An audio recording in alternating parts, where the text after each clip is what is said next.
Bonjour à toutes et tous, bienvenue à ce café débat du 25 novembre, café débat sur les plateformes thématiques, mode d'emploi, conception dynamique et fonctionnement.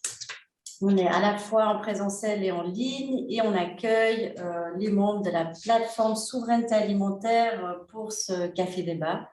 Déjà, merci à tous les membres de la plateforme d'avoir investi cet espace. Alors, on a un petit programme que je vais vous partager. Voilà le programme qui nous attend pour cette heure et demie de café débat. On a d'abord une introduction d'Isabelle Lidbert, présidente de la commission partage des savoirs de la FGC. Et puis ensuite, le programme proposé par la plateforme avec une première partie sur les conceptions, fonctionnement et évolution, une deuxième par rapport à l'impact de la plateforme au nord, et puis une troisième partie avec l'impact de la plateforme au sud. Durant ces trois blocs, plusieurs personnes vont intervenir en tant que membres de la plateforme. On aura des moments aussi d'échange et de questions. C'est Philippe Heger à ma gauche qui va modérer toute cette partie-là et qui vous donnera la parole au moment où il y aura des échanges. Vous pouvez à tout moment aussi mettre des questions dans le chat qu'on prendra au fur et à mesure. Et Philippe nous fera aussi la conclusion du café débat. Voilà, sans plus attendre, je passe la parole à Isabelle Lidbert pour une introduction thématique à ce café débat. Isabelle. Merci beaucoup pour toute cette organisation. Tout d'abord, je voudrais remercier moi aussi la PSA d'accepter de se prêter à ce jeu, puisque à l'heure qu'il est, pour l'instant, c'est cette plateforme qui constitue notre meilleur exemple à ce jour pour discuter de ce que c'est le mode d'emploi d'une plateforme et pour finalement donner envie à des participants, donner envie de travailler et éventuellement, pourquoi pas, de créer une plateforme. Donc, je vais vous rappeler le contexte rapidement, ce contexte institutionnel. Je pense que c'est bien que tous les nombreux auditeurs puissent connaître ces points.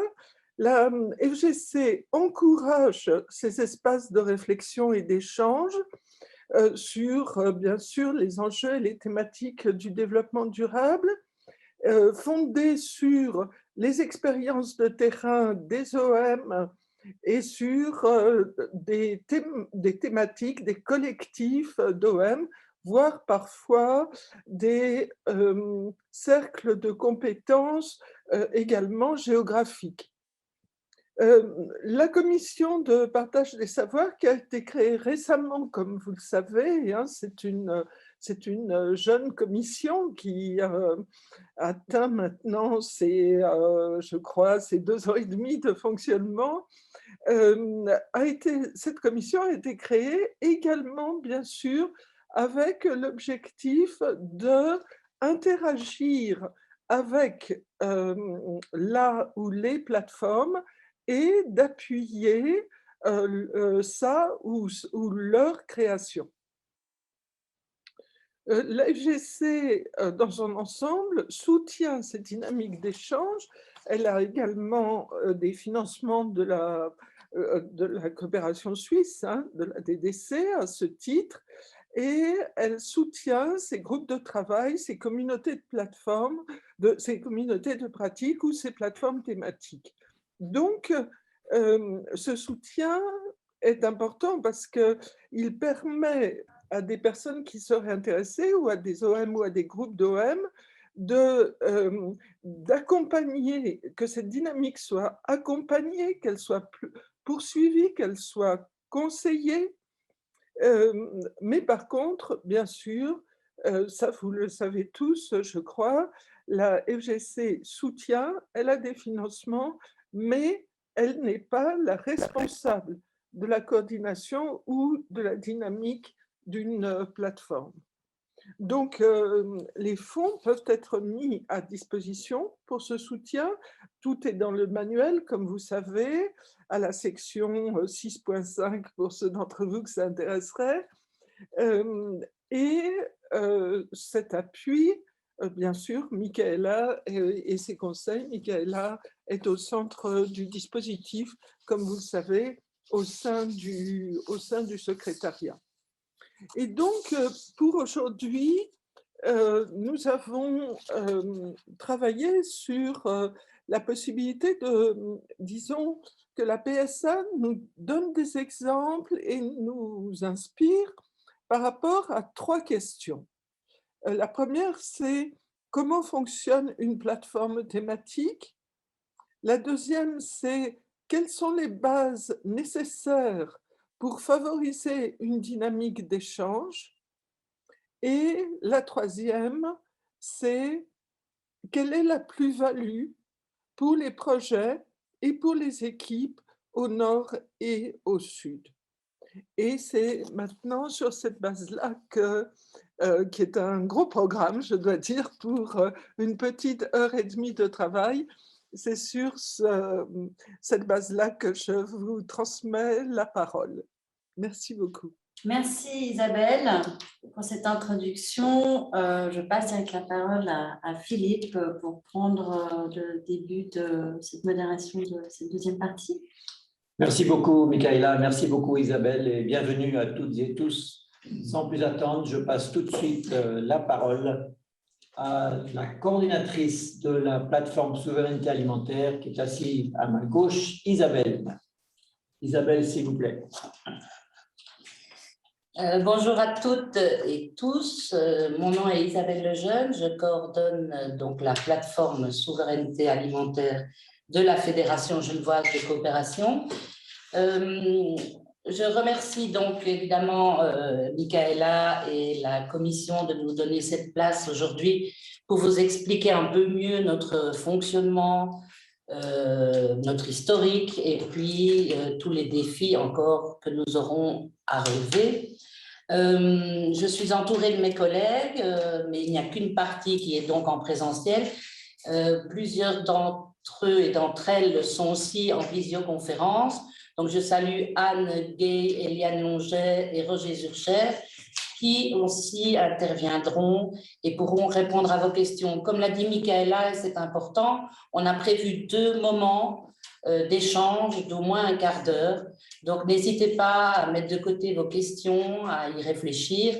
Et bien sûr, nous sommes là surtout pour échanger avec vous. Mon rôle a été aujourd'hui de vous refaire une petite timeline, une petite frise pour vous montrer toute l'évolution de cette plateforme qui a quand même été inspirée depuis aujourd'hui 17 ans. 17 ans, c'est quand même carrément presque toute une vie.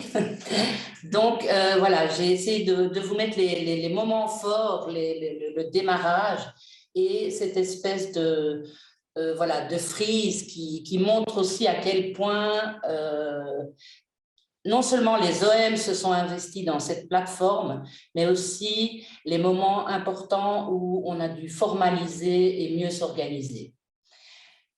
Donc, cette plateforme est née d'un premier forum que la FGC organisait à l'époque. Moi, j'étais née, mais je n'étais pas encore à la FGC.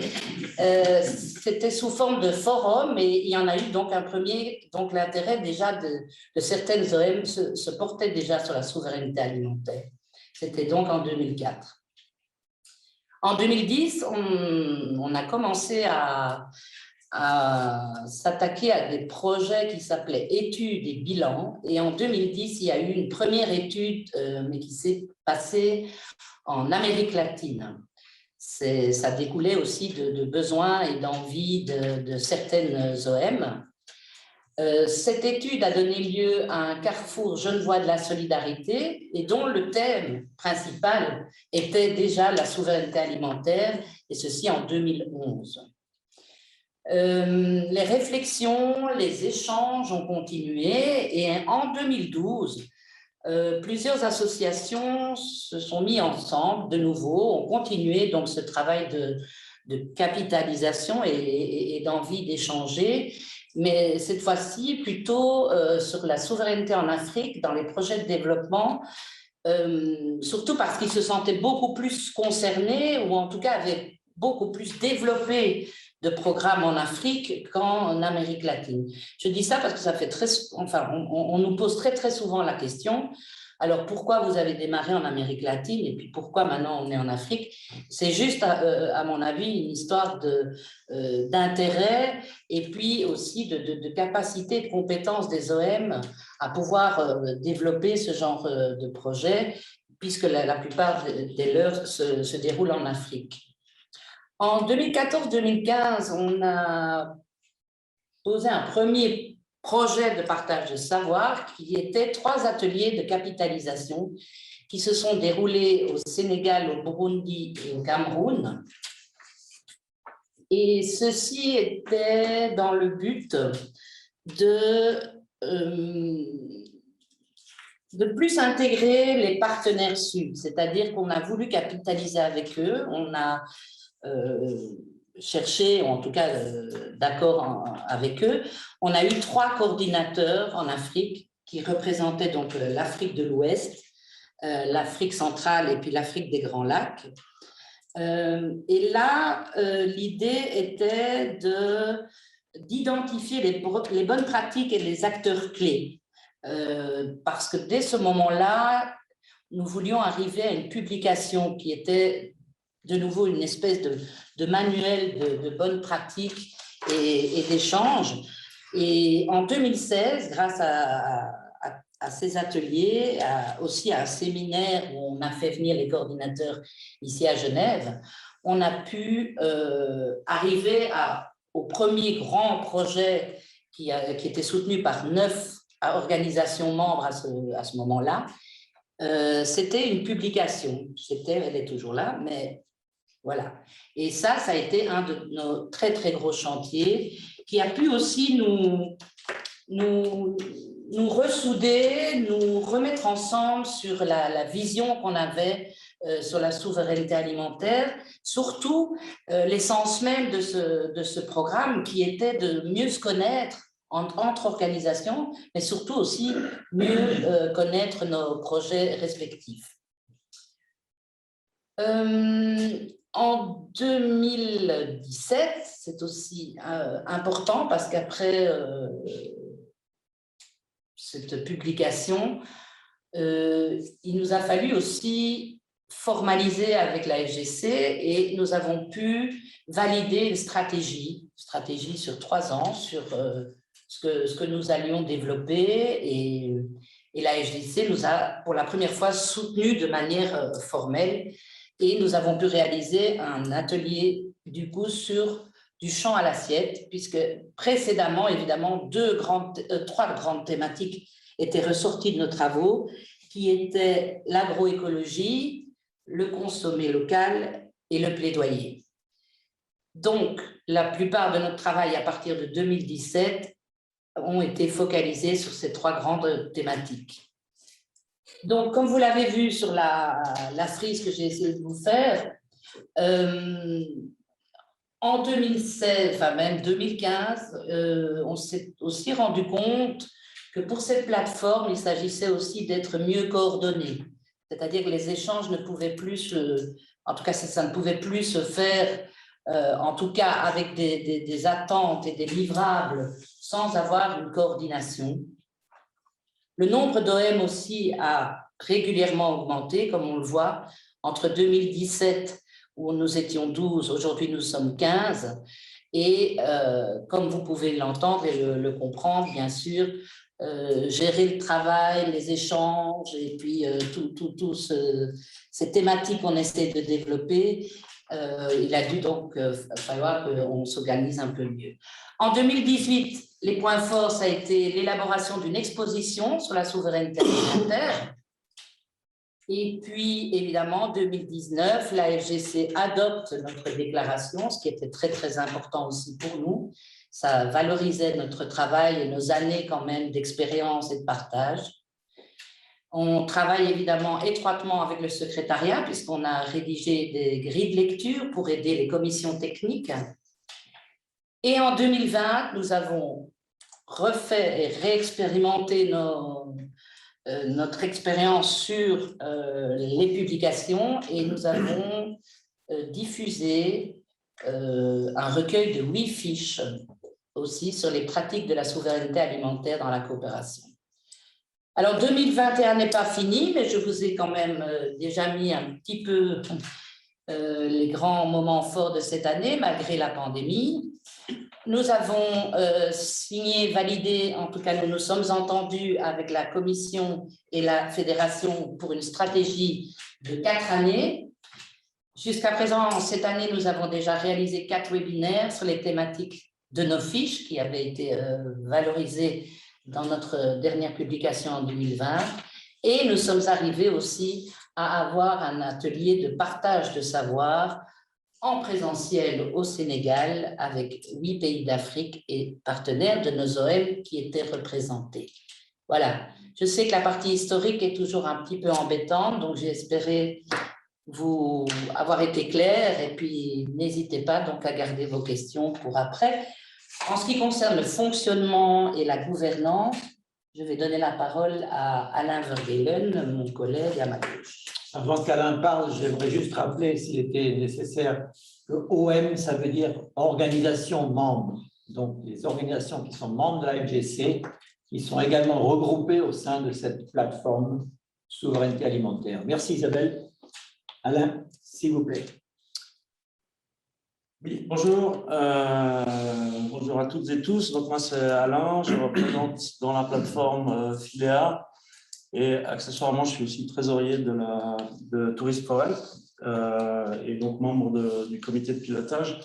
Donc, moi, mon objectif ici, c'est de vous présenter un petit peu comment la plateforme s'est structurée et comment elle fonctionne au niveau de la gouvernance, puisqu'il faut savoir que comme c'est finalement un collectif d'associations qui se sont mis ensemble, à la base, il n'y a aucun statut juridique qui n'existe. En fait, la PSA n'a pas de statut juridique propre.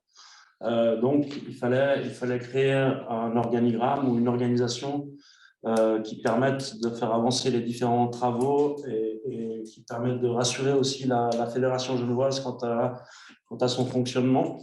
Ce qui pose une première question, c'est-à-dire que comme la plateforme n'a pas de statut juridique en tant que tel, elle n'a pas de compte en banque, donc elle ne peut pas recevoir de l'argent. Donc elle ne peut pas recevoir les financements de la FGC en tant que tel. Vous verrez que ça a d'autres implications aussi par rapport à la capacité de la plateforme à aller au-delà de juste la gestion de la plateforme et de déposer en son nom des projets à la FGC, ce qui n'est pas possible puisqu'elle n'a encore une fois pas de statut juridique. Donc à partir de 2017, effectivement, on est passé d'un schéma de projet, c'est-à-dire cette publication que nous a montré Isabelle, c'était vraiment sous forme de projet. Je crois que c'est une OM qui avait pris la responsabilité ou le lead, tout en fédérant les autres organisations pour sa production. Mais donc, à partir de 2017, la PSA est financée en tant que telle par la Fédération genevoise, comme disait Isabelle, sur une première période de 3 ans. Donc, à partir de là, étant donné qu'on était un objet non identifié, il a fallu s'organiser, comme je le disais, et mettre en place des instances, entre guillemets. On n'a pas inventé l'eau chaude, hein, on a simplement répliqué un petit peu ce qui se fait dans les associations. Et donc, on a mis en place un comité de pilotage qui pourrait s'apparenter à un conseil ou un comité d'association. Il est composé de 5 personnes actuellement, dont la coordinatrice, dont je vous expliquerai le rôle un peu plus en détail. Et ce COPIL a pour objectif justement de vraiment accompagner la coordinatrice pour le développement des projets, faire des plans d'action sur l'année, et puis présenter tout ça à l'ensemble des organisations membres qui constituent la plateforme et qui se réunissent généralement en plénière une fois par an, 1 à 2 fois par an en fait. Donc ça regroupe les 15 organisations membres, c'est ce qu'on appelle la plénière. Voilà, donc c'est ce qui correspond en fait un peu à l'Assemblée générale. Donc c'est la plénière aussi qui élit les représentants qui seront au comité de pilotage.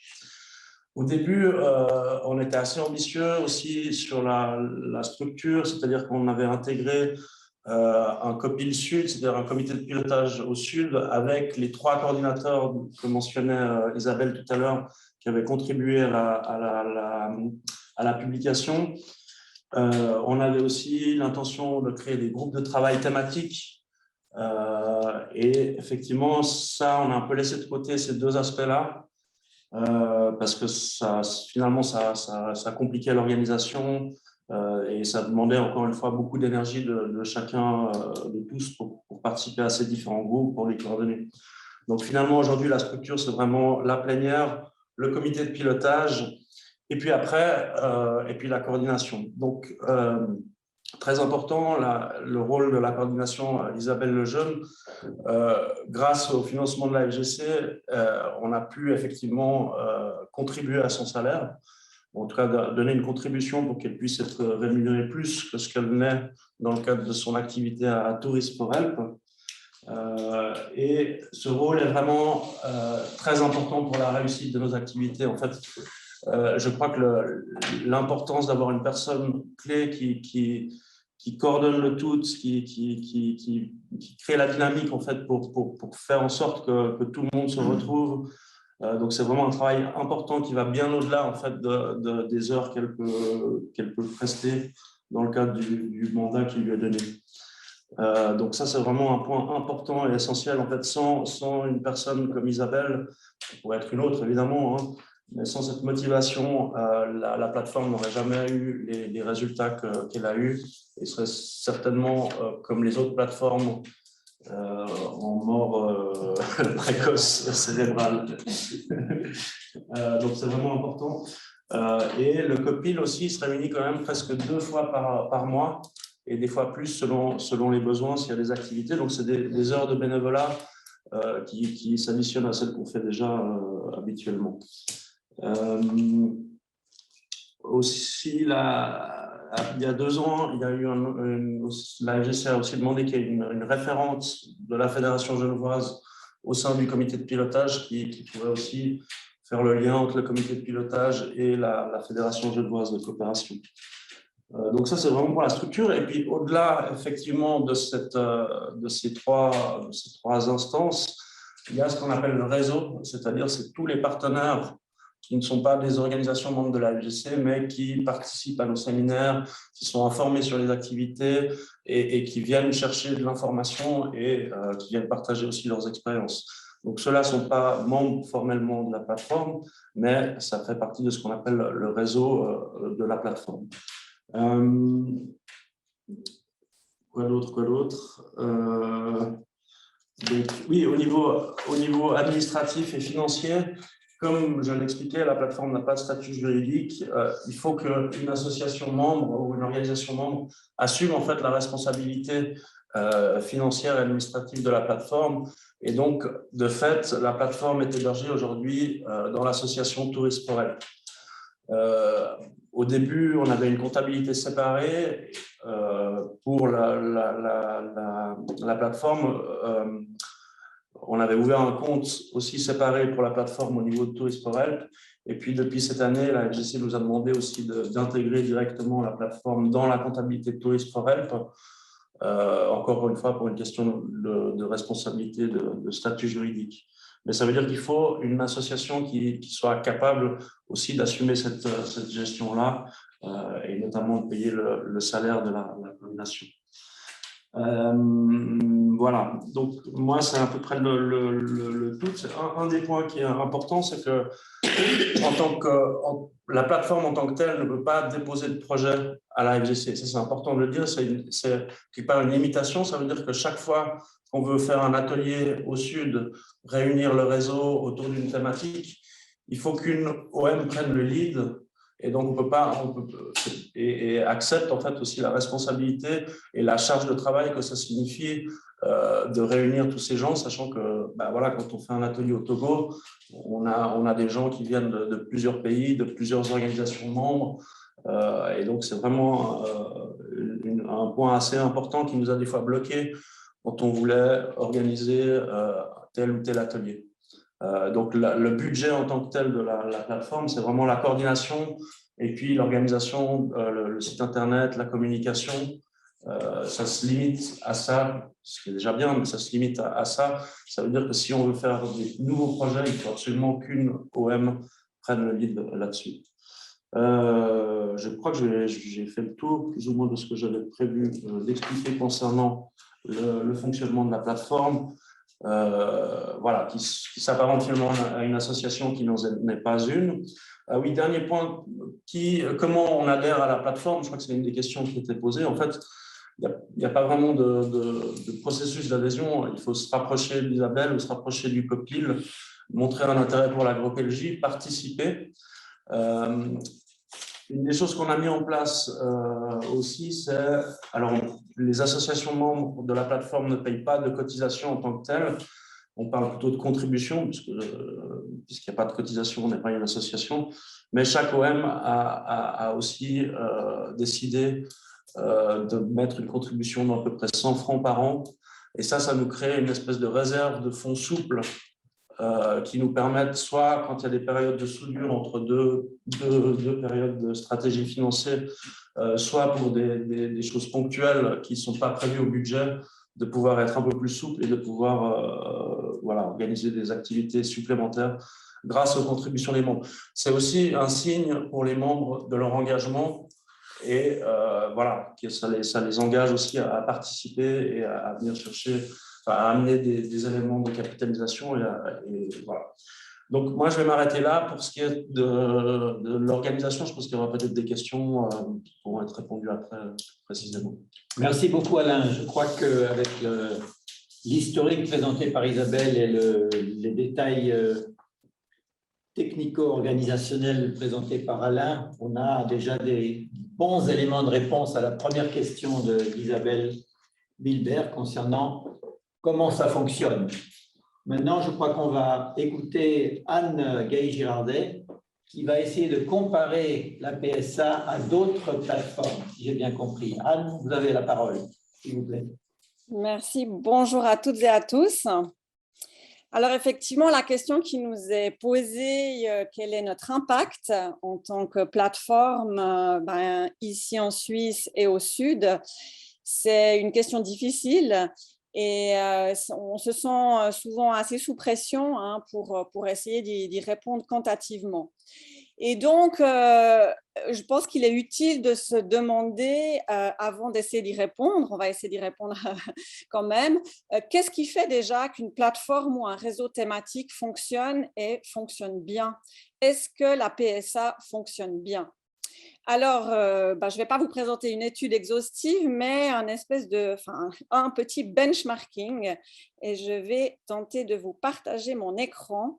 J'ai donc mené deux interviews avec le responsable de la plateforme santé de la DDC et avec la responsable de la plateforme IT, Claire Lierstaug, qui est par ailleurs également en ligne. Voilà, je crois que ça y est. Donc voilà, tout ça pour vous dire que donc on a essayé d'établir ensemble, donc avec Olivier Praz, avec Claire Lierstaug et Edith Favoreux, qui a aussi contribué à une étude de capitalisation sur la plateforme IT, quelques critères de bon fonctionnement. Et donc, il y a effectivement, et puis essayer aussi de voir quels sont nos enjeux communs, parce qu'effectivement, on pourra répondre peut-être à la question de si on a un bon impact en fonction de nos ressources et puis de nos valeurs et des champs prioritaires qu'on s'est fixés. Et donc, voilà, la participation et la perception des membres sont en tout cas un des critères importants du bon fonctionnement. Est-ce qu'il y a un sentiment d'appartenance? Est-ce que tous les membres ont une adhérence à la plateforme? Puis là, il y a un enjeu clairement pour les différents réseaux de différence de statut entre les membres suisses et puis entre les partenaires sur le terrain, voire le réseau qui interagit de façon plus irrégulière avec la plateforme. Il y a aussi voilà, un grand facteur de personnalisation. Qui est-ce qui donne, qui fait la chimie dans le réseau humain entre les membres. Et ça, c'est un des facteurs quand même importants pour que le réseau fonctionne dans la durée. La plus-value pour les membres, effectivement, l'importance dans la comparaison des trois plateformes, c'est qu'on arrivait à la fois à être un espace d'information, un espace de concertation, un espace d'échange d'expériences, un espace de renforcement de capacité et un espace de mise en réseau. Donc, voilà un espace pluriel avec des attentes qui peuvent être différentes des membres, qui ont plus ou moins d'intérêt dans un ou l'autre de ces champs. Je crois qu'au sein des trois plateformes, on a consenti qu'on faisait face à des difficultés à partager les leçons apprises et en tout cas à pouvoir les évaluer, évaluer le fait qu'elles sont réinjectées dans les pratiques, dans les projets. Le fait de mener ensemble des projets, c'est vraiment un aspect, une clé pour qu'un réseau thématique ou géographique fonctionne dans la durée. Donc, on a vu en tout cas, et dans la plateforme Haïti et dans la plateforme souveraineté alimentaire, que le fait de mener un plaidoyer commun, c'était un facteur de pérennité de la plateforme. Ce n'est pas une mission de la plateforme santé de la DDC, mais par contre, Medicus Mundi, qui est quand même aussi un réseau en santé, un réseau de partage de savoir, c'est justement sa plus-value de pouvoir mener ce plaidoyer. Alors, maintenir une dynamique dans le réseau, c'est effectivement sa mission de base, mais qui est un immense enjeu en fonction des ressources qu'on a. Et voilà, et ça passe par différentes modalités de diffusion d'informations, de rencontres en physique et également de coordination. L'importance aussi au niveau des champs d'action prioritaires, c'est qu'il y a un consensus fort. Souvent, il y a des attentes très différentes, il y a une perception différente des membres, mais s'il y a une très bonne clarté de quels sont les champs d'action prioritaires et peut-être les champs d'action prioritaires du moment par l'ensemble des membres, c'est un facteur clé pour la pérennité et la dynamique d'une plateforme. Au niveau de la coordination, on a vu qu'on a des très grandes disparités au niveau des ressources allouées. Donc, à la DDC, c'est une coordination 100% professionnalisée avec un poste de 100% réparti entre 3 personnes. La plateforme Haïti avait une coordination pendant plus de 20 ans 100% bénévole. Elle a qu'un 10% actuellement. On voit qu'on a une très faible aussi coordination défrayée à la plateforme. Mais au-delà de ces aspects de travail rémunéré, l'importance, les compétences qu'il faut pour une bonne coordination, c'est qu'il y ait des compétences réparties, des compétences à la fois d'arriver à maintenir l'alchimie entre les membres, donc de relations humaines, de mobilisation, de rappeler tout ce qu'on fait, de communication, donc un peu de secrétariat très humain, mais également des compétences de facilitation et d'animation, et aussi des expertises thématiques ou géographiques. Et là, effectivement, si ces compétences sont réparties entre un noyau, on a toutes les chances pour que la plateforme ait une pérennité. Et donc, voilà, des enjeux communs, c'est effectivement le temps pour digérer, analyser et diffuser des informations qui sont quand même un des aspects les plus demandés par les membres. L'importance de qui émane la plateforme, c'est aussi un aspect important pour sa pérennité, hein, qu'elle émane vraiment du terrain. Et puis, au niveau de la redevabilité des livrables, donc là aussi, des fortes différences. Et peut-être je peux ici passer à la slide suivante. Voilà.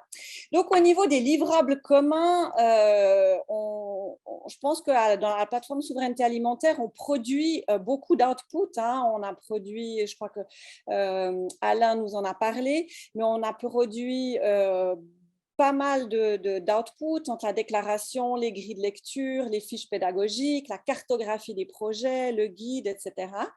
Et puis, par exemple, la DDC ne se fixe pas d'objectifs fixes de livrables, mais voilà, d'avoir des inputs dans un rapport annuel. Et puis, la plateforme IT, c'est surtout des outputs en termes d'argumentaire et puis de cartographie également des projets, l'étude de capitalisation qui a été un moment très important pour garder la dynamique de la plateforme.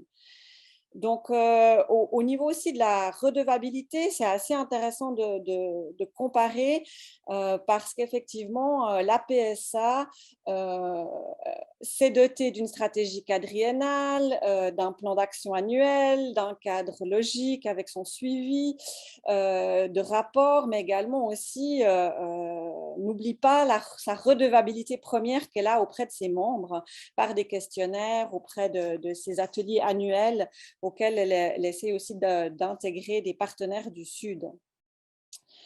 Donc voilà, je pense que cette redevabilité prend une part importante des ressources et puis on se situe largement, en tout cas au-dessus de ce qui est produit par les autres plateformes.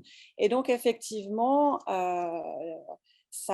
c'est aussi un des enjeux de la pérennité pour la plateforme souveraineté alimentaire, si elle veut justement pouvoir travailler sur d'autres axes, des champs d'action prioritaires qui ont été définis par les membres. Ça peut se faire seulement si on passe moins de temps sur les questions de redevabilité.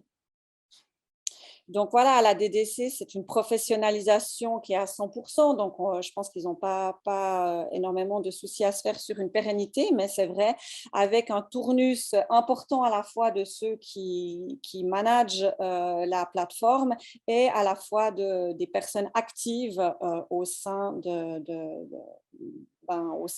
réseau. Je voulais revenir en arrière pour montrer que sur ces critères qu'on a essayé d'établir ensemble, finalement, la PSA, elle coche pratiquement toutes les cases. Donc, c'est maintenant que j'aimerais quand même arriver à ma conclusion, essayer de répondre à la question de notre impact. Hein, c'est en disant qu'avec notre efficience, avec les ressources qu'on a à disposition, avec aussi nos valeurs militantes, avec les champs d'action prioritaires qu'on s'est fixés, je pense qu'on a réussi à obtenir des impacts non négligeables.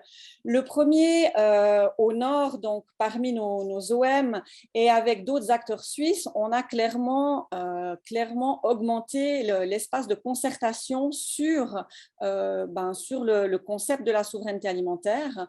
On a également contribué à ce que cet espace de concertation, il discute, il inclut aussi les acteurs de la permaculture, de l'agroécologie, mais aussi des systèmes alimentaires locaux territorialisés. Donc, c'est essayer d'avoir des contacts, maintenir les contacts avec d'autres acteurs suisses qui sont actifs sur ces thématiques et qui convergent avec la souveraineté alimentaire. Un bon exemple, c'est par exemple ce qu'a fait la plateforme et quelques-uns de ses membres qui se sont fortement engagés plusieurs fois aux événements à la ferme de la Touvière, donc avec des jeunes en formation à l'EPIA, avec des paysannes et paysans suisses qui échangeaient avec des collègues du Sud sur ces enjeux. Je pense qu'on a aussi également contribué à améliorer l'espace d'information des organisations membres par une diffusion compilée d'Isabelle qui nous transmet des mines d'or d'informations par mailing qui sont très utiles. Et puis, je pense qu'on a augmenté l'engagement des organisations membres dans le plaidoyer et dans les dialogues. Alors, la plateforme Souveraineté alimentaire, elle collabore avec la plateforme nationale Agroecology Works. Donc voilà, ces synergies pour le plaidoyer et l'envie de s'engager dans du plaidoyer, que ce soit aussi ici, mais en appuyant nos partenaires au Sud, je pense que c'est un impact qui est non négligeable. Un aspect qu'il ne faut pas oublier aussi, c'est l'acquisition de savoir-faire dans la dynamique des réseaux, dans l'organisation d'ateliers. Je pense que toutes les organisations membres qui ont participé à plusieurs ateliers et de nombreuses activités de la plateforme, c'est un savoir-faire qu'on peut réinjecter dans nos projets en tant que COEM. Donc voilà, toute cette méthodologie on sait qu'un atelier de partage de savoir, c'est une étape de la dynamique réseau c'est un tout avec des conférences en ligne, avec des séminaires avant, après l'atelier, avec de la communication Facebook, WhatsApp, etc. Donc, c'est tout un savoir-faire dans la dynamique réseau qui est devenu, qui est mis finalement à la disposition de l'ensemble des membres. Et ça, je pense que c'est aussi un aspect non négligeable. Le dernier aspect que j'aimerais souligner, c'est je reprends une parole d'Olivier Prade, responsable donc, du réseau de la DDC, c'est ne pas être un ayatollah de l'évaluation quantitative de l'impact des réseaux. Voilà, rester dans le témoignage. Et le témoignage de ces impacts, je pense que Roger et Alejandro vont nous y mener. Et donc, je leur cède la parole pour compléter mon exposé. Merci beaucoup, Anne, pour cette enquête très fouillée et ce canevas très riche de l'examen des entrailles des plateformes différentes. Je précise cependant que la chimie dont tu fais état en ce qui concerne la PSA est 100% naturelle. Absolument. Merci Anne, et je passe tout de suite la parole à Alejandro McKinnon qui est du CETIM et membre de la Genève-Terre-Monde. Excusez-moi, Genève-Terre-Monde. Alejandro, s'il vous plaît. Merci, en tout cas, merci. Je m'inscris dans la ligne tracée par Anne. On m'avait demandé de comparer avec des expériences de la FGC, qui était la plateforme Pérou et la plateforme Colombie, dont Genève-Terre-Monde était membre actif. Et ce sont des expériences qui ont eu lieu juste avant. Et du coup, on se demande qu'est-ce qui a fait que ces deux plateformes s'essoufflent, disparaissent. Il y en a une qui reprend. Et j'ai fait aussi mon archéologie. J'ai trouvé encore mes dossiers, mes PV de 1998. En tout cas, pour la plateforme Pérou, c'est vrai que c'était un moment où il y avait un contexte politique très difficile. C'était l'époque des sentiers lumineux. Les partenaires sur place travaillaient d'une façon très discrète. C'était pas visible, il n'y avait pas de noms d'ONG. Et donc, personne ne savait qui faisait quoi. Et c'était vraiment un besoin de nous, déjà ici, dans le Nord, de savoir qui faisait quoi à la FGC. Et c'était, et je crois que ça reste toujours un des pays où il y a le plus grand nombre d'OM qui interviennent. À l'époque, il y en avait 9 associations et 16 partenaires sur place. Donc, cette plateforme était très active. On a fait une rencontre sur place qui a duré une semaine. On a parlé à 98 de durabilité et de soutenabilité des projets. c'était assez précurseur pour l'époque. Et par la suite, on a fait une exposition ici qui a tourné. Il y a eu beaucoup, en lisant les PV, beaucoup d'investissements bénévoles personnels des associations. Elle s'essouffle parce que, toujours en relisant les PV, ça repose sur 2 personnes bénévoles et qui à un certain moment, il n'arrive plus à assumer. Mais elle s'essouffle aussi parce qu'on a essayé de pérenniser une initiative qui n'avait pas le but de devenir pérenne. C'était vraiment un objectif ponctuel peut-être. Et justement, on a essayé de développer des liens avec les bureaux de la DDC à Lima, avec un représentant de la plateforme sur place qui n'était pas toujours invité.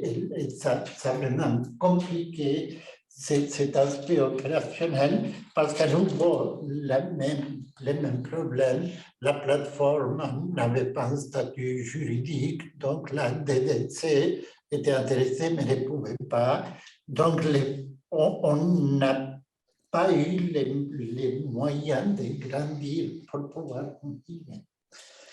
La plateforme Colombie, un peu plus tard, aussi est née dans un contexte de conflit politique et c'était vraiment la volonté d'échanger.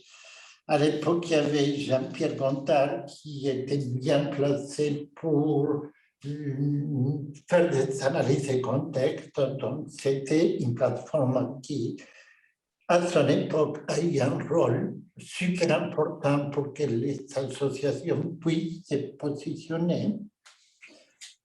Par contre, on a vu que c'était vraiment un besoin du Nord et on n'a jamais réussi à impliquer les partenaires colombiens qu'eux, ils participaient déjà à leur propre plateforme, à leur propre réseau et qui ne voyaient pas quelle pouvait être la valeur ajoutée d'encore un réseau dessus.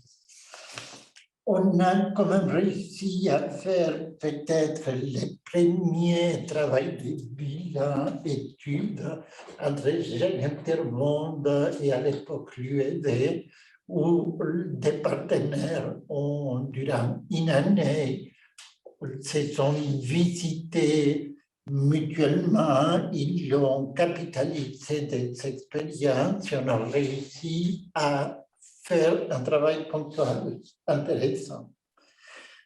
Ensuite, je ne trouve pas de traces, c'est la débandade. Il y a eu 2 essais, j'ai trouvé 2 DPV de relance de cette plateforme. Et à nouveau, c'était soit par des demandes du bureau colombien de la DDC qui voulait nous intégrer, mais qui ne savait pas comment le faire. Et en tout cas, on a vu qu'il y avait, pour les dernières essais de relancer la plateforme Colombie, il n'y avait pas de consensus. Donc, il y avait des associations qui étaient encore dans les partages d'informations, d'autres qui voulaient du plaidoyer. Il y avait déjà la DDC qui s'est retirée, est-ce qu'on faisait du plaidoyer? Et c'est vrai que dans les 2 cas, ça demandait de se positionner politiquement et dans des contextes qui changent très vite. Donc, la structure relativement lourde d'une plateforme ne répondait pas. Donc, je ne vais pas dire par là que les plateformes géographiques n'ont pas raison d'être. C'est peut-être plus difficile à pérenniser dans le temps. Et on voit Haïti, oui, parce qu'Haïti a des problèmes particuliers depuis très longtemps et peut-être c'est la seule plateforme géographique qui a toujours eu. quand on compare avec la PSA, pourquoi ici ça marchait? Moi, j'ai fait aussi quelques petites réflexions. Pour moi, c'est la volonté de partager et ce n'est pas une plateforme réservée aux spécialistes, tout au contraire, c'est plutôt des gens intéressés, même des non-spécialistes. Je crois que l'effet qui est il n'y a personne qui se prend pour spécialiste, il y a des gens qui connaissent beaucoup et il y a des gens qui sont très curieux et ça fait que ça marche. Et l'autre élément, quand je compare avec les expériences précédentes, c'est que vraiment, entre les besoins, les attentes des associations du Sud et des associations du Nord, on est vraiment sur la même longueur d'onde. C'est vrai que sur la forme, il y a encore une différence entre les associations membres de l'HEC qui conforment la plateforme et les partenaires terrain, mais dans la pratique, c'est un tout, et peut-être un jour, on peut dépasser ça. Et il y a la question sur l'appui structurel dans l'appui en poste. Est-ce que c'est ça qui a sauvé la plateforme? Je ne pense pas que c'est le seul point, mais il est évident qu'il y a beaucoup de travail de coordination propre à la plateforme, mais aussi pour répondre aux exigences de la FGC. Donc, il est évident que sans ces postes, il faudrait faire 4 fois plus de bénévolat et probablement on serait aux limites de la plateforme. Donc, c'est une pierre de l'édifice qui n'est pas négligeable. Je m'arrête là et s'il y a des questions, on répondra. Merci beaucoup, Alejandro. Merci pour ces considérations et ce travail de fouille archéologique. Nous passons rapidement à une séquence pour vous écouter. Donc, si vous aviez des observations, des remarques, des questions, les membres qui ont pris la parole jusqu'à présent sont tous disposés à vous écouter et vous répondre. Côté chat, nous n'avons pas reçu de questions pour l'instant. Mais est-ce qu'il y a des personnes qui vous souhaiteraient prendre la parole à ce stade? Driss, s'il vous plaît, vous avez levé la main, vous avez la parole. Merci beaucoup. Bonjour, bonjour à toutes et tous. Voilà, ma petite question, j'en ai deux, mais sur la création de la plateforme. Donc, tout à l'heure, il était spécifié que la PSA n'a pas de structure juridique. Donc, ça, c'est quelque chose que je comprends, que j'entends parfaitement. Mais du coup, concernant plus en lien avec l'adhésion des organisations membres, est-ce qu'il y a eu à un moment donné un travail sur une charte commune ou sur un document type accord de principe qui comment dire, établit de manière textuelle plus que formelle les objectifs communs, au-delà du cadre logique et les autres documents qui ont pu être travaillés par ailleurs? Est-ce qu'il y a une charte commune qui a été mise en place à un moment donné, ou est-ce que, si ce n'est pas le cas, est-ce que c'est quelque chose qui est en réflexion ou qui à terme pourrait le devenir, sachant qu'une charte, c'est quelque chose d'autrement peut-être plus engageant que de simple, enfin pas que de simple, que de simplement de se dire de vive voix, oui, très bien, travaillons ensemble. Merci d'avance pour la réponse. Merci. Isabelle, est-ce que tu souhaites répondre? Je peux juste répondre par rapport à mes années, à moi d'expérience. Effectivement, qu'il n'y a pas de charte tout à fait.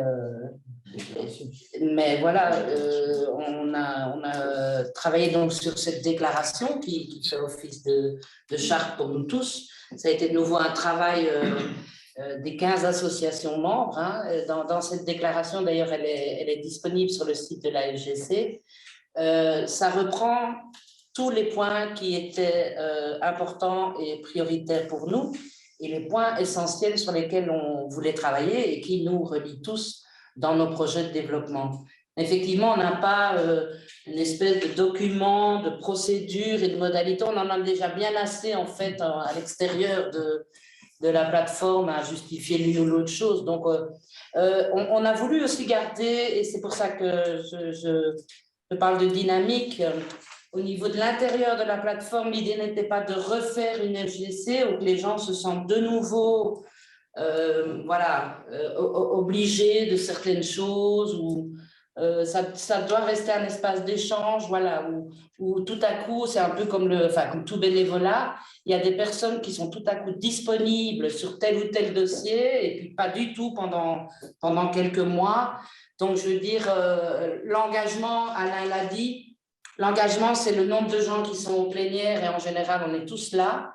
Alors, Alain dit une fois par année, or c'est faux, on se voit sur tout grand dossier parce que c'est vraiment un travail collaboratif et communautaire tous entre nous, à savoir aussi qu'il n'y a aucune responsabilité ou chose qui va être, dossier qui va partir du COPIL sans avoir transité et avoir la validation de tout le monde.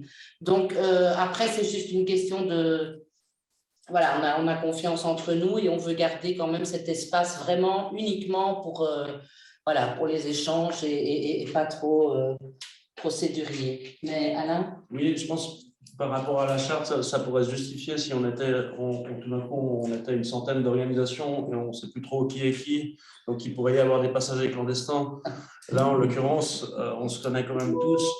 On l'a vu, par contre, quand on a fait la cartographie, c'était une des questions qu'on s'était posées, parce qu'on avait commencé à faire une cartographie des acteurs de terrain en Afrique.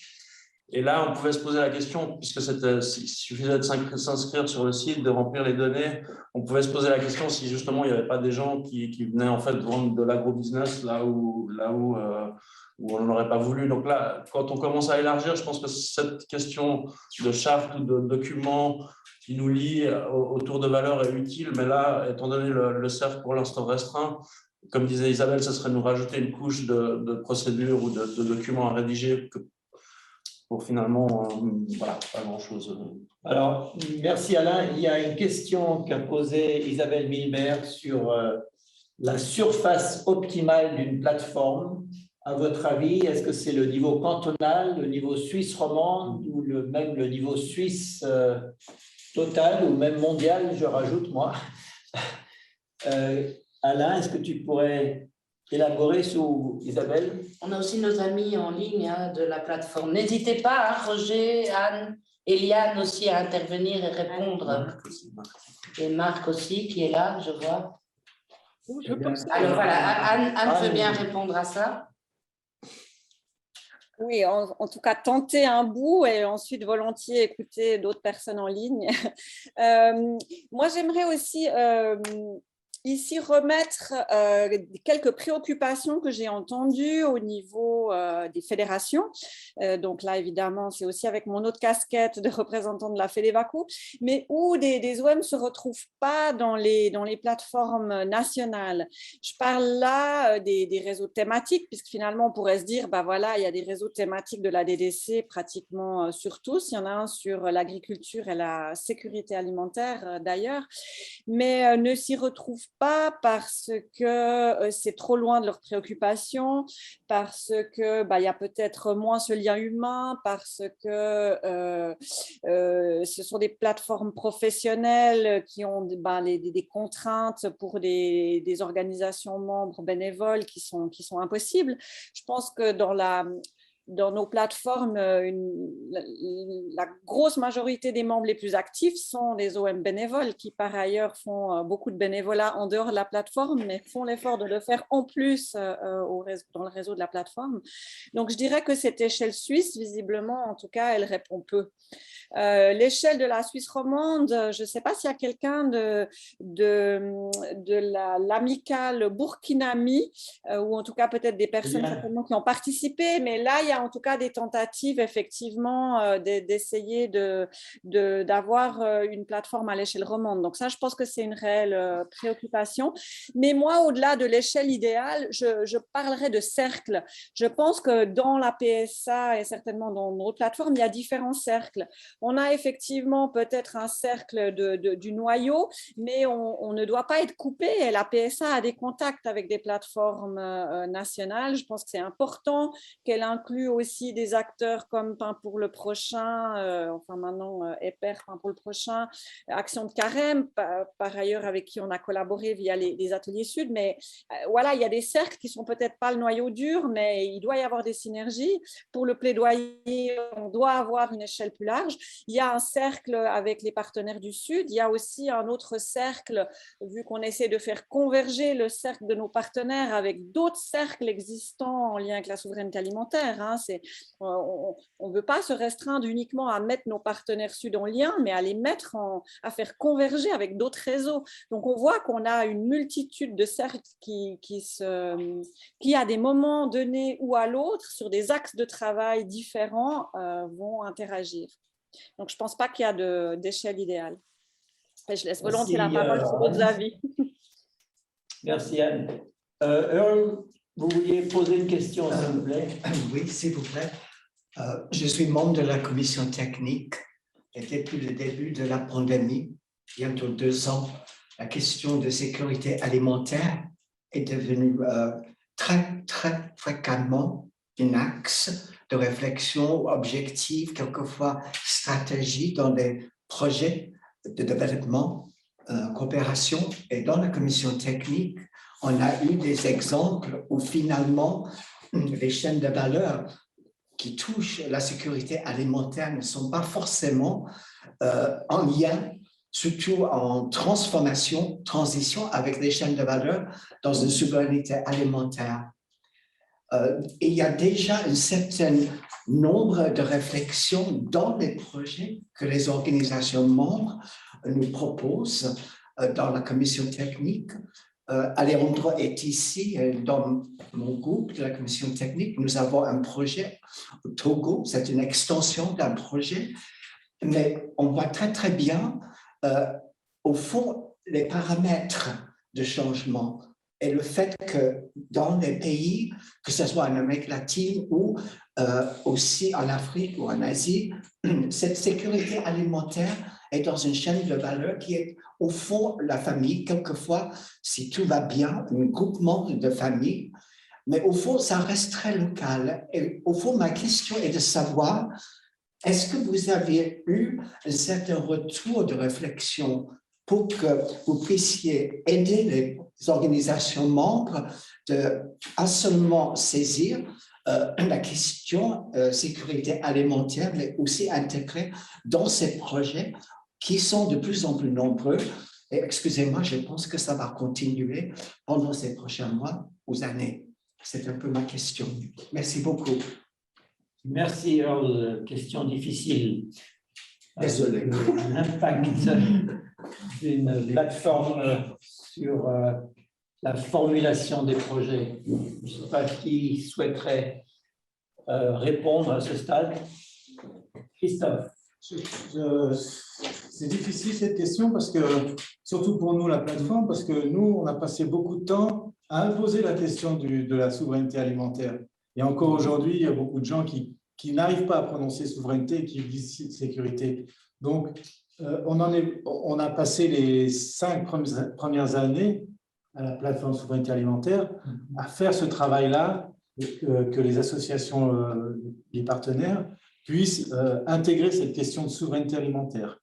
Donc, je ne sais pas, aujourd'hui, on n'a pas de retour, peut-être que ça sera dans les années qui viennent, mais en tout cas, nous, on n'a pas de retour pour dire maintenant, on va faire ça. Elles ont intégré la question de la souveraineté alimentaire parce qu'elles sont devenues peut-être plus combatives avec les questions de plaidoyer, etc. Autres, mais sur la sécurité alimentaire, je n'ai pas de questions. Moi, je pense que c'est justement au Sud que ça se joue. C'est dans les ateliers, on va voir ensuite une vidéo, on voit les échanges qui se font. On voit très bien qu'en fait, c'est dans les échanges au Sud que les uns et les autres qui sont organisés par la plateforme, qui sont le réseau de la plateforme, qui permettent aux gens de renforcer leurs compétences ou de se dire, tiens, est-ce que j'intégrerai pas cette dimension dans mon projet? Par exemple, le consommer local, je crois que c'est vraiment à partir de l'atelier du Togo que des gens au Burundi ont commencé à réellement intégrer ça dans le développement de leur projet. Et ils ne s'étaient pas posé cette question de cette manière avant d'avoir pu échanger dans le cadre de ces ateliers. Donc, je crois que ce n'est pas le rôle de la plateforme d'être analyste de projet ou comme disait Christophe, notre objectif, c'est plutôt de mettre la thématique sur la plateforme, d'amener des informations. Mais encore une fois, on n'a ni le temps ni la possibilité ensuite de pouvoir analyser des projets ou donner des conseils directs sur les projets en tant que tels. Merci Alain. Je passe vite la parole à Alejandro avant de la céder de nouveau à Christophe pour la question de l'impact au sud de la PSA. Alejandro. Juste des mots pour répondre. Dans les fiches thématiques, il y a des fiches justement qui capitalisent la chaîne de valeur ou la commercialisation et qui permettent de sortir de cette logique de sécurité familiale alimentaire. C'est des leçons apprises à chacun de faire sa réflexion. Merci Alejandro. Christophe. Non, le film.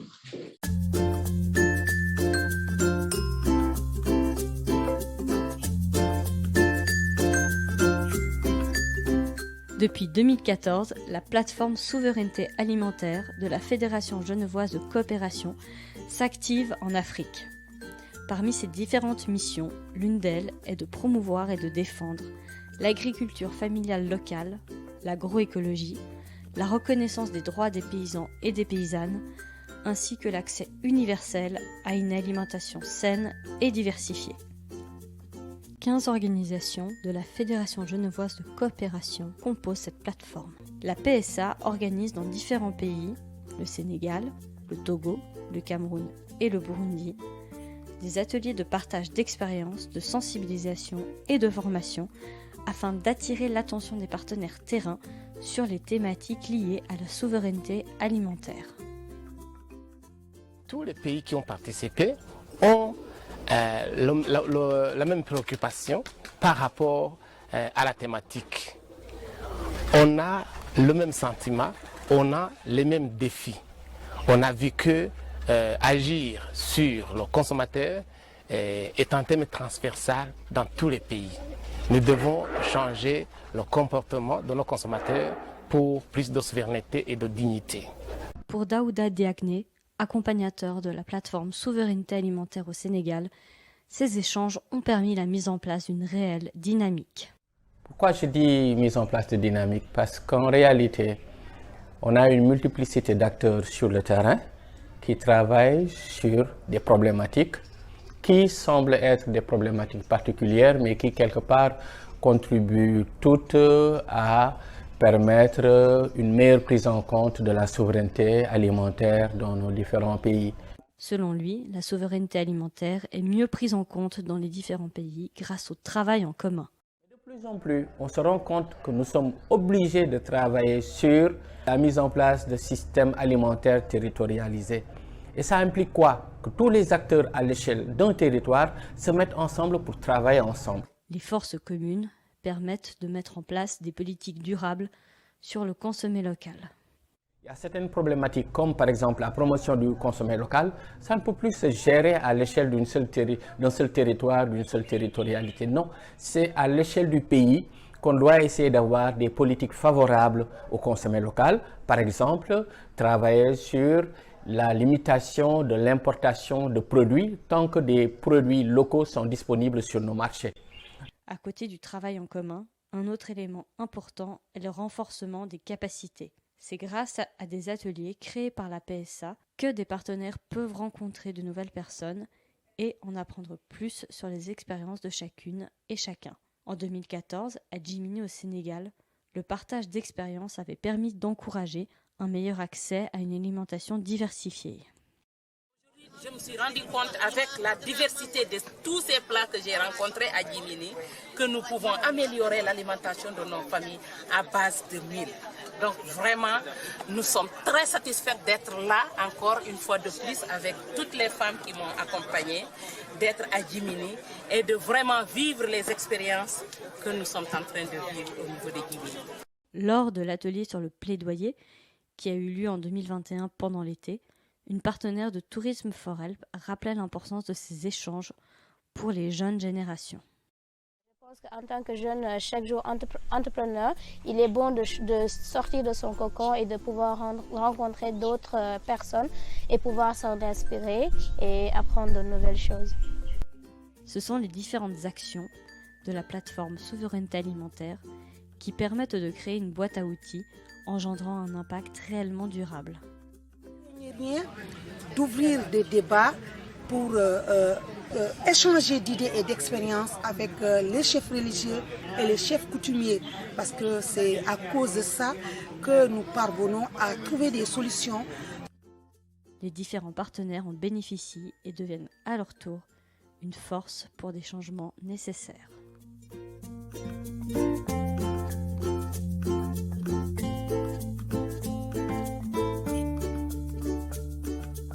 Christophe va donc pour nous parler des liens avec le Sud. Christophe, s'il vous plaît. Merci Philippe. Bonjour, donc je suis Christophe Badon, à la fois membre d'Échanger du Grade. Juste pour peut-être pour dire le premier impact vraiment pour les gens du Sud, c'est effectivement des liens personnels, interpersonnels très importants qui ont été noués depuis maintenant presque une dizaine d'années entre des gens d'une douzaine de pays qui ont pu se voir à plusieurs reprises. Et donc là, on attaque déjà l'importance capitale qu'ont pu avoir les ateliers Sud qui ont été organisés depuis ce début. On a eu quand même 5 ateliers qui ont été organisés depuis le début de cette renaissance de la plateforme autour de l'Afrique et de la souveraineté alimentaire. On pourrait dire qu'il y a eu deux phases dans cette série d'ateliers. Une première phase qui était un petit peu orientée sur la question de la publication, justement, c'est-à-dire que les 3 premiers ateliers qui ont été organisés, donc à Djimini au Sénégal, à Bujumbura, au Burundi et au Cameroun, ont été des moments de découverte d'abord des différents partenaires entre eux, des découvertes aussi de chacun d'entre nous, de partenaires, d'autres associations. Et ça, c'est déjà une première chose assez différente parce qu'on a peu l'habitude de rencontrer les partenaires des autres OM. Donc, et de créer en tout cas des liens et souvent ces liens, on pouvait aussi les valoriser quand les gens du Sud venaient à Genève. Donc ça, c'est très important.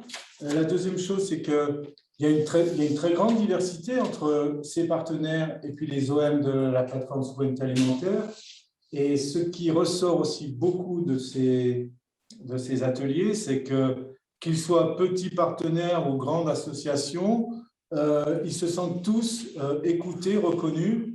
Et ça, c'est quelque chose qui nous a été en tout cas très fortement signalé dans le dernier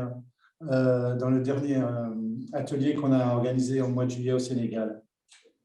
Donc, cette première partie de ces 3 ateliers est orientée vraiment sur la question de la souveraineté alimentaire et de comment arriver à dépasser justement la question de la sécurité alimentaire seulement pour avoir une vision plus large de l'engagement aussi bien des gens du Nord que du Sud sur les questions agricoles. Et puis, là encore une fois, ce sera, je crois, un leitmotiv de cette plateforme souveraineté alimentaire, c'est-à-dire qu'on met au cœur les expériences des organisations du Sud. Chaque organisation du Nord souhaite à la fois renforcer son partenaire et en même temps qu'il soit reconnu. Et la publication, c'est vraiment pour les gens du Sud un moment fort où il y a eu une reconnaissance, une mise en valeur de leur expérience. Et ça, c'est ce qui a fait aussi qu'ils se sont sentis appartenir à un groupe, à un mouvement, à un collectif. Cette idée-là de toujours soutenir la réflexion, en tout cas d'accorder une valeur aux expériences du Sud, elle a démarré très vite parce que le premier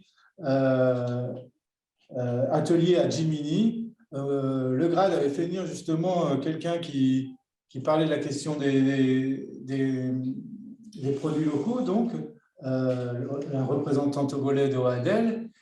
Et dans les ateliers de Jiminy, très vite, son approche a été retenue, a été repérée par les acteurs sénégalais, maliens, burkinabés, etc. ou autres. Et la demande est tout de suite venue. Comment un jour on se met à ça? Et nous, on s'est rendu compte du coup que nous, on voulait imposer, peut-être pas imposer, mais en tout cas faire réfléchir à la question de la souveraineté alimentaire, mais que cette souveraineté alimentaire est une thématique assez large.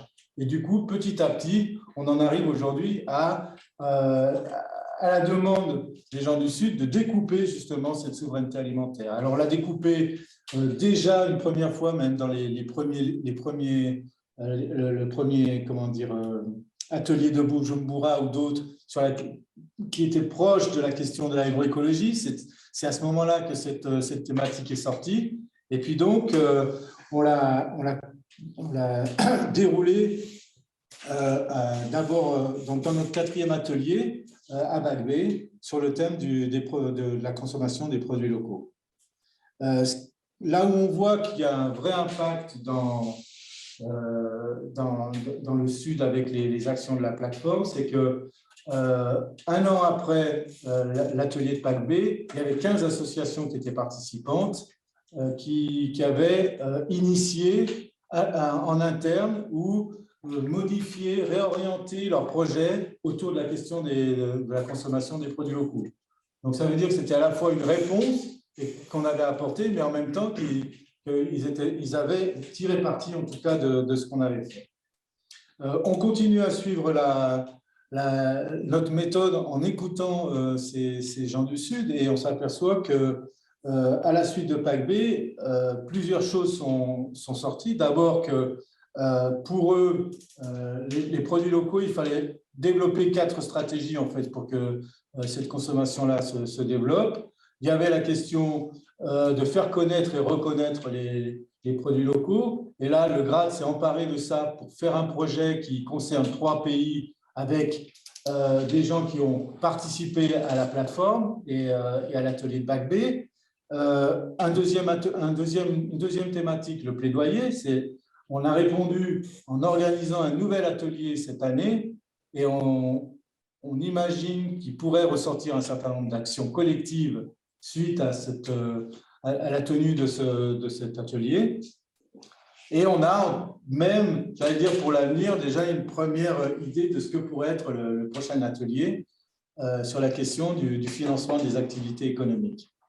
Donc, pour dire qu'il y a un impact assez fort. Qu'est-ce que je dois dire encore? En 2 minutes. En 2 minutes, c'est pas sympa. De plus en plus, nos ateliers, on les co-construit avec plusieurs acteurs locaux. Ça a été notamment le cas des derniers, c'est-à-dire celui sur le plaidoyer et celui sur les produits locaux, ce qui renforce encore la prise sur le terrain. Et puis, je dois dire aussi que les ateliers sont organisés d'une certaine manière, c'est-à-dire que sur une quarantaine de participants, il y en a 20 qui viennent des pays et qui sont membres ou très liés à des OM de la FGC. Et puis, les acteurs, et puis localement, on invite une quinzaine, une vingtaine de participants des pays dans lesquels il est organisé. Ça a été le cas, à chaque fois, ça a été le cas en fait. Hein. Et ce qui fait que ça a un impact aussi pour les associations partenaires d'AM qui sont localement parce qu'elles renforcent leur réseau, elles prennent une sorte de leadership sur une thématique. Et pour les associations des orientations paysannes, pour les OM, c'est vraiment important. Qu'est-ce que je dois dire d'autre encore? C'est tout? C'est fini? Bon, c'est fini. Merci Christophe. Je voudrais signaler que ce lien avec les partenaires Sud est une caractéristique très forte de la PSA, comme vient de le souligner Christophe. Je passe tout de suite la parole à Roger Zurcher de FH pour un témoignage sur l'impact au sud. Et ensuite, je voudrais passer la parole à Claire-Lise Tsaug pour nous donner un tout petit témoignage à nouveau sur la plateforme IT. Roger, vous avez la parole, s'il vous plaît. OK, merci Philippe. Bonjour tout le monde. OK, donc vous voyez mon nom sur l'icône, je pense. Donc, FH, c'est Food for Hungry. Et puis, nous sommes membres de la plateforme depuis le début. Sur le programme, j'étais une fois comme intervenant pour le Nord et une fois pour le Sud. Alors, je ne savais plus trop si c'était l'un ou l'autre, donc j'ai fait un peu les deux. Alors, je vous partage une petite présentation. Juste pour que vous sachiez de quoi on parle, donc FH, nous travaillons surtout en Afrique des Grands Lacs. Donc, c'est ce genre de paysage que vous voyez là, avec une agriculture très diversifiée, qui est assez riche, très riche en biodiversité, plantes cultivées et autres. Et ici, surtout sur des micro-surfaces. Donc, les paysans sont obligés d'intensifier énormément ce qu'ils font pour pouvoir récolter suffisamment sur des micro-surfaces. Ici, vous voyez qu'on associe deux plantes. Donc, on a beaucoup travaillé sur ces questions et puis on a essayé donc de capitaliser là-dessus avec les autres membres, les autres OM de la plateforme. Moi, j'ai trouvé qu'on avait donc bénéficié du travail de la plateforme et de ces liens avec la plateforme sur 3 plans. Premièrement, donc, le développement de la dimension droits humains, donc Human Rights-Based Approach, c'est-à-dire passer de la sécurité alimentaire à la souveraineté alimentaire, on en a déjà parlé. Moi, ça ne veut pas dire qu'on remplace l'une par l'autre, hein. Donc, on ne remplace pas la sécurité alimentaire par la souveraineté alimentaire. La souveraineté alimentaire inclut la sécurité, mais bien sûr ajoute plein d'autres domaines et surtout justement en lien avec le droit.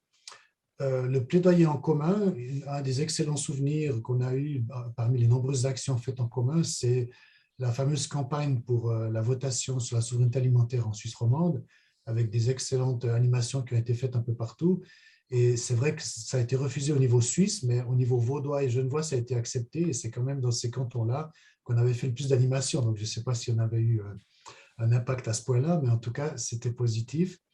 Et puis, cette déclaration sur les droits des paysans portée par le CETIM et d'autres OM, on a été impliqués là-dedans aussi pour mieux prendre en compte les droits. Et pour nous, ça a aussi été un processus d'apprentissage qui a impacté la façon dont on travaille sur les projets, la façon dont on collabore avec les partenaires locaux, dont on parle de ces questions.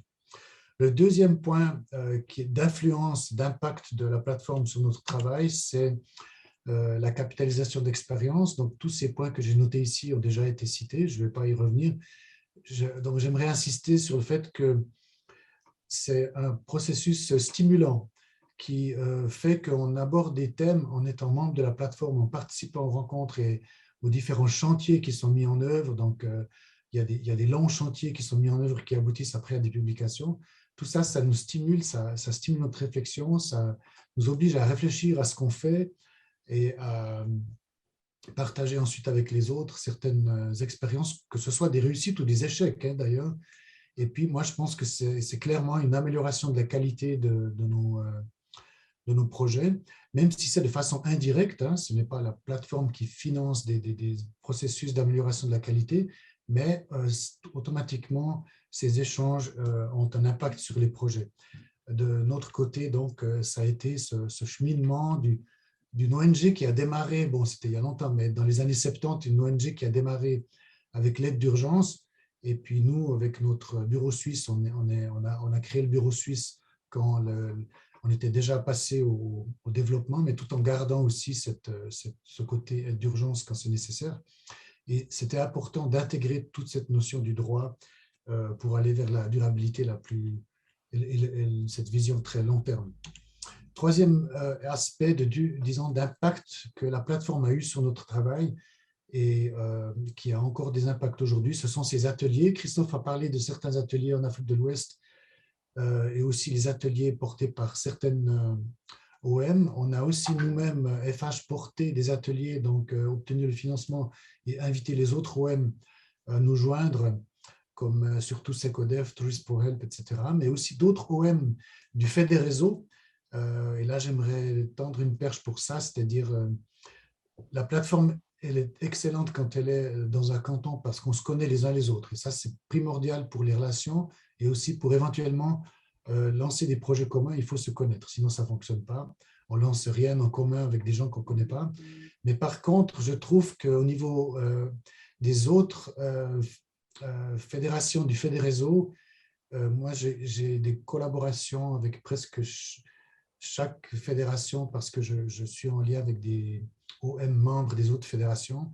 Et il me semble que ce serait un besoin que cette plateforme, pour certaines choses en tout cas, mais c'est déjà le cas, donc c'est pas mal, mais peut-être un peu plus, soit élargie aux autres plateformes, aux autres fédérations du Fédéréseau. Donc, pour ce qui nous concerne à FH, on a eu ces ateliers organisés plus spécifiquement sur les questions de durabilité de la production agricole. C'était surtout la sortie de la chimie il y a maintenant 10 ans. Et on a commencé à partir de 2011, 2012, 2013. Ensuite, on a organisé ces premiers ateliers internationaux avec la participation d'autres OM de la FGC à partir de 2015. Et ça a été pour nous une révolution à l'interne. J'espère pour les autres OM qui ont participé aussi, comme SECODEF, etc. Et on a vraiment, disons, on appelait ça en anglais livelihood chez nous. Le secteur, on n'appelait même pas sécurité alimentaire, on l'appelait livelihood, c'est-à-dire c'est un accent qui n'est pas spécialement mis sur l'alimentation, mais depuis ces ateliers, on travaille maintenant sur la Climate Smart Agriculture, mais sans la partie qui pose problème, OGM, etc. Donc vraiment une version bio-écologique, agroécologique de cette agriculture résiliente au changement climatique, et l'agroécologie qui est devenue un thème dans notre organisation, au-delà même de notre branche suisse. On a d'autres partenaires internationaux dans notre réseau. Et c'est grâce à ces ateliers qui ont été fortement marqués par l'apport des uns et des autres de la plateforme que nous, on est allé vers une vision de l'agriculture beaucoup plus vaste et plus orientée vers le droit et surtout aussi la durabilité. Et je pense que ça, c'est un des impacts de cette plateforme. On n'aurait pas pu faire tout ça s'il n'y avait pas eu cet aiguillon, cette stimulation qui vient de la plateforme, parce qu'on est parfois le nez dans le guidon, on est juste en train d'essayer de respecter les exigences et les délais, on n'y arrive d'ailleurs pas toujours, mais en même temps, il y a cette plateforme qui existe et qui nous permet de un petit peu avoir un regard décalé sur ce qu'on fait et prendre un peu de distance et une démarche réflexive qui fait énormément de bien. En tout cas, on se réjouit de continuer à participer à cette plateforme. Merci beaucoup, Roger. Je ne sais pas si Claire-Lise Zaug est disposée à nous dire en 1 à 2 minutes maximum son expérience de la plateforme Haïti. C'est un petit peu difficile parce qu'on n'est pas une plateforme thématique, on est plutôt une plateforme géographique, je dirais. Et je vous encourage à aller voir sur le site de la plateforme pour tout ce qui est structure. Vous trouverez tous les détails. On existe depuis 1992, donc on est une très vieille plateforme, mais justement qui vieillit aussi. Partant de la militance, maintenant, on se trouve avec des responsables dans les ONG qui sont beaucoup plus liés ou obligés par leurs objectifs à suivre que par des thèmes de militance. Et on est en train justement de s'interroger ces prochaines semaines sur maintenant la plateforme, c'est quoi, on va où, qu'est-ce qu'on veut. Parce qu'il y a eu beaucoup de changements. Vous savez que dans les ONG, surtout les grosses ONG, il y a beaucoup de changements de responsables. Et c'est un vrai problème pour notre plateforme parce que les militants du début ne sont presque, enfin, certains ne sont plus là. Et puis les autres sont plus centrés sur leur propre projet. Ils n'ont plus assez de temps, mais ils veulent que la plateforme continue. Donc, on cherche une formule. On ne sait pas encore laquelle, mais allez sur le site, vous trouverez beaucoup de choses, y compris les bilans qu'on a faits, notamment avec Edith, effectivement, Favoreux, sur une capitalisation financée par la FGC, qui a été très utile et dont on va reprendre des éléments maintenant pour dire on en est où et on va où. Voilà, en gros, je ne peux pas en dire plus en 2 minutes. Merci beaucoup, madame. On a partagé le lien de votre site, de votre plateforme Haïti Solidaire avec les participants. Voilà, il est 14 heures dépassé de quelques 2 minutes. C'est le temps de vous remercier de votre participation et de conclure. Je vais donc commencer mon discours de 20 minutes, mais compte tenu des circonstances, je vais le remiser, juste pour dire une chose, toujours en réponse aux 3 questions formulées par Isabelle au départ, la plus-value. Je crois qu'on a pu se convaincre pendant cette heure et demie que le thème de la souveraineté alimentaire est un thème porteur.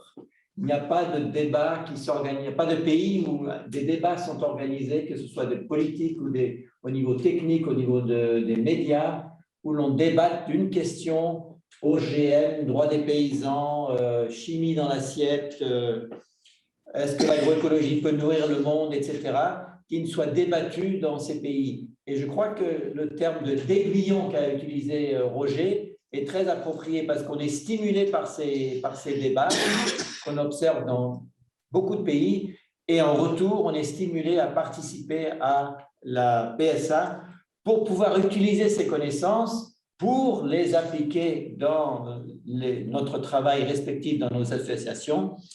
Et je termine en disant que si on s'intéresse à la souveraineté alimentaire, c'est pour aider les paysans et les paysannes à mieux travailler, à mieux retirer des bénéfices de leur travail et à se sortir de la pauvreté, puisque c'est un des objectifs que nous partageons tous.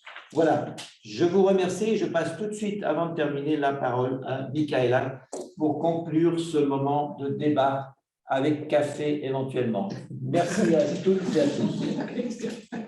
Merci Philippe, merci à tous les intervenantes pour ce moment d'échange. Ça a été vraiment très très riche. On a beaucoup d'éléments sur les 3 différentes questions qui ont été posées.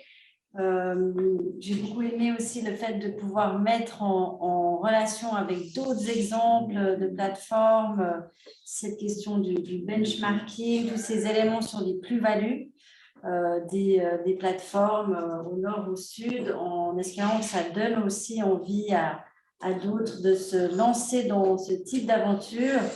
Si vous avez encore des questions pour la PSA ou pour d'autres membres, mettez-les dans le chat, on pourra les relayer. On a eu peut-être pas assez de moments d'échange, c'est toujours l'enjeu. Donc, mettez vos questions, si elles sont restées en suspens, on pourra les relayer. Et puis, ce café débat est enregistré, donc on va pouvoir le revoir sur le site de la FJC, sur la chaîne aussi YouTube, où vous pouvez retrouver aussi tous les autres ateliers de la PSA qui ont été enregistrés, et puis les activités de la FJC qui sont aussi disponibles en replay. Voilà, merci à toutes et tous, et puis à bientôt pour un prochain café débat. Ça sera sûrement l'année prochaine. Merci.